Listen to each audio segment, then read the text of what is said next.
It's interesting. I watched your TED Talk, and I loved your description of growing up, and I think you called it human storage containers, I think was how you put it. It was very funny.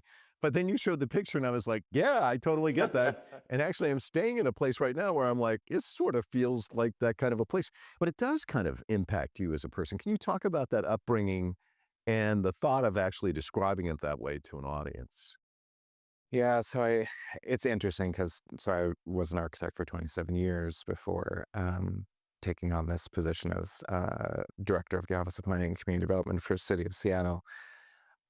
I think that what drew me into the profession was trying to take a bunch of concepts around like built environment and bring them back to people and translate it to like an everyday understanding that just isn't accessible to most people. Like we are impacted by built environment every day, like where we wake up in the morning, like where you go to school, like where you work.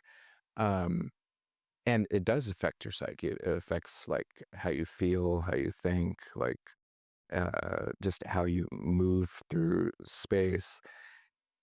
And most people are not consciously aware of those impacts. And I can get into the weeds on that, and I won't geek out on it right now. But I think that like being able to make that comparison, humans being housed in storage containers, like evokes an image, right? Like it for someone that's not trained in like built environment architecture, urban planning, construction, like it allows you to understand, oh, well, yeah, okay, that makes sense. And like I deserve more than that, don't I?